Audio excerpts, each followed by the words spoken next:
At first glance, Ferris Bueller's Day Off appears to be a simple comedy about a charismatic teenager skipping school for one perfect day in Chicago. However, John Hughes' 1986 masterpiece operates on multiple levels, serving as both a celebration of youthful rebellion and a sophisticated critique of 1980s American society. The film opens with Ferris directly addressing the audience, immediately breaking the fourth wall and establishing him as a narrator who controls his own narrative.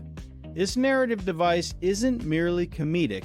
It positions Ferris as a postmodern hero who understands he's living within a constructed reality. Hughes uses this framework to explore themes of authenticity versus performance, freedom versus responsibility, and individuality versus conformity. The Reagan-era backdrop provides crucial context, with Ferris's rebellion taking on political dimensions against a conservative cultural landscape that prized material success and traditional values above all else.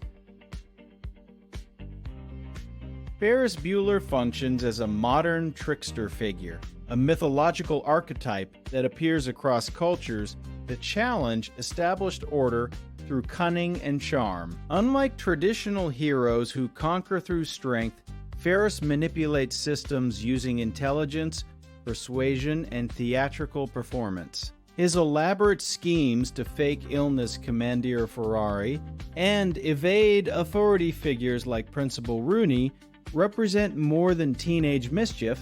They're acts of systemic subversion. The trickster traditionally serves to expose societal hypocrisies, and Ferris excels at revealing the absurdities in educational bureaucracy, parental authority, and social expectations. His famous line, "Life moves pretty fast. If you don't stop and look around once in a while, you could miss it," encapsulates the trickster's wisdom about living authentically. Yet Hughes complicates this archetype by suggesting Ferris's perfection might itself be a performance, raising questions about whether anyone can truly escape societal conditioning. Cameron Fry represents the film's emotional core and psychological depth, serving as Ferris's anxious counterpart. While Ferris embodies confidence and freedom, Cameron manifests the anxieties of adolescence, fear of parental authority, existential dread, and paralyzing self-doubt. His relationship with his absent father, symbolized by the pristine Ferrari they must not touch, illustrates how parental expectations can psychologically imprison children. Cameron's journey throughout the day mirrors a therapeutic process, with Ferris acting as an unconventional therapist, pushing him toward catharsis. The climactic scene where Cameron kicks the Ferrari represents not vandalism, but liberation, the destruction of the symbolic chains binding him to his father's expectations. Hughes suggests that true rebellion isn't about skipping school, but about confronting internalized fears. Cameron's transformation demonstrates that the day's real purpose wasn't leisure, but psychological emancipation, making him the film's true protagonist of growth.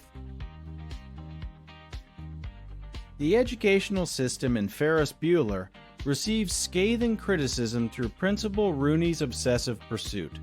Rooney represents institutional authority gone mad, a petty bureaucrat more concerned with enforcing rules than educating students. His descent into humiliation, from crawling through dog doors to being attacked by a vicious dog, serves as comic punishment for his misplaced priorities. Meanwhile, the classroom scenes featuring Ben Stein's monotone economics teacher famously asking anyone, highlight the deadening effect of rote learning. Hughes contrasts this institutional failure with Ferris's experiential education throughout Chicago.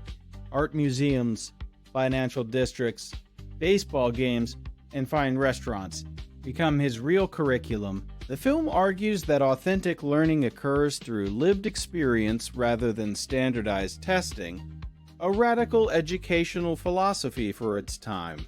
This critique extends to how institutions value conformity over creativity, with Ferris's success depending on his ability to manipulate rather than comply with the system. Sloane Peterson, Ferris's girlfriend, initially appears as a conventional love interest but reveals deeper significance upon analysis. Her participation in The Day Off represents female agency within the film's masculine-centered narrative. Unlike Cameron, who needs convincing, Sloane willingly joins the rebellion, suggesting her equal partnership in Ferris's schemes. Her intelligence matches Ferris, as demonstrated when she improvises during the restaurant scene, and her emotional maturity provides balance to the male character's extremes. Hughes avoids reducing her to a prize or plot device. She's an active participant whose presence legitimizes Ferris's romantic life as integral to his identity. The film's treatment of their relationship, while chaste by modern standards, presents teenage romance as meaningful rather than trivial. Sloane's character challenges 1980s teen movie conventions by being neither a virgin/whore archetype nor a manic pixie dream girl, but a fully realized character with her own desires and agency. Chicago itself functions as a character and symbolic landscape in the film.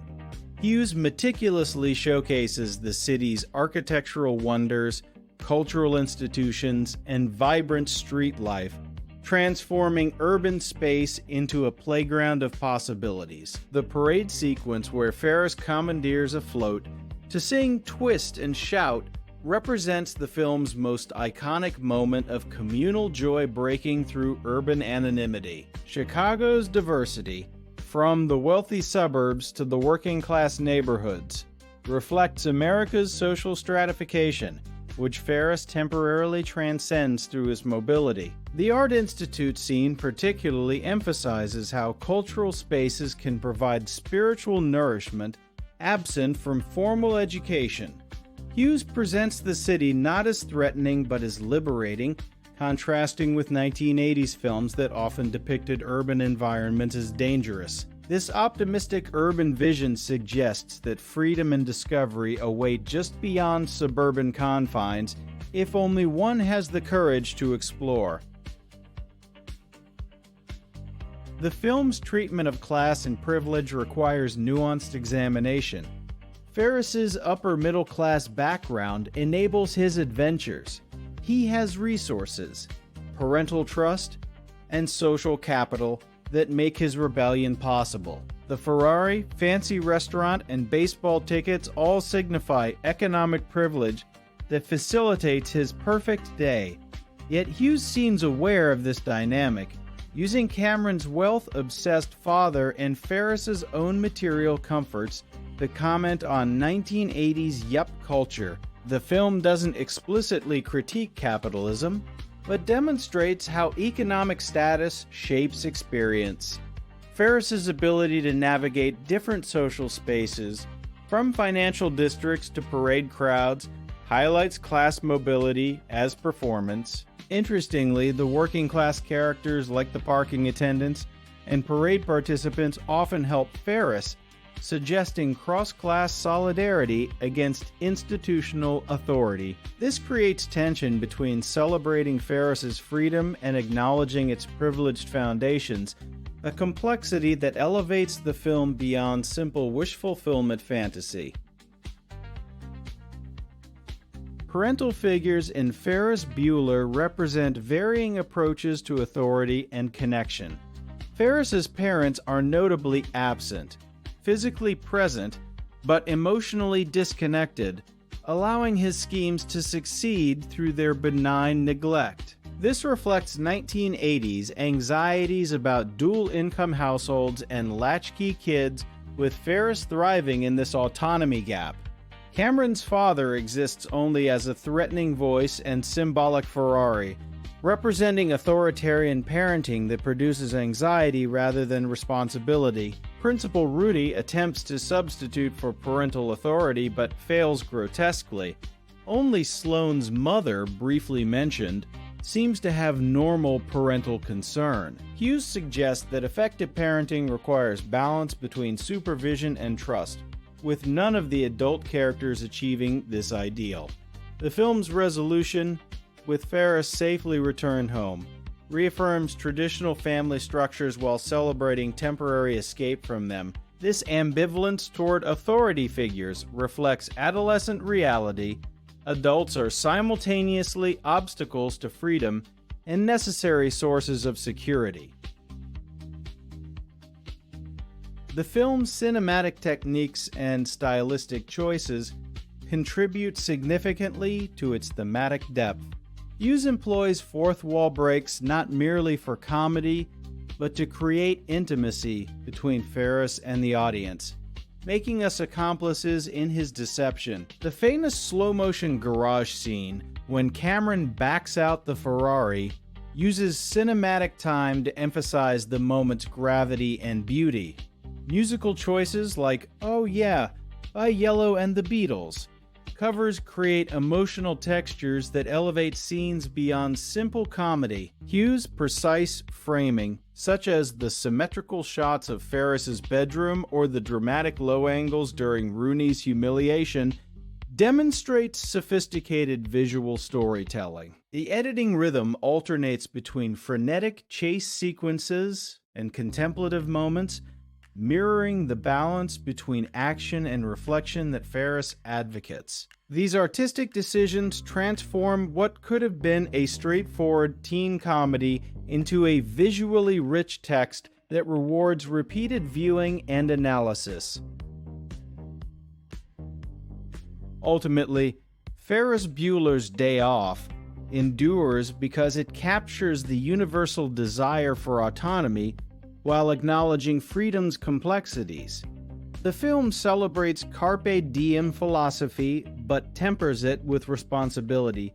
Ferris does return home, after all. Its legacy lies in balancing wish fulfillment fantasy with psychological realism, comedy with pathos, rebellion with reconciliation. Hughes created not just a memorable character, but a cultural touchstone that continues to resonate because it speaks to the perpetual tension between societal expectations and individual desire. The film's final image, Ferris breaking the fourth wall one last time to tell the audience the movie's over, reminds us that all rebellions are temporary, but their lessons persist. In an era of increased standardization and surveillance, Ferris's message about claiming moments of authentic experience feels more urgent than ever, explaining why generations continue to embrace this deceptively simple story about a boy who took a day off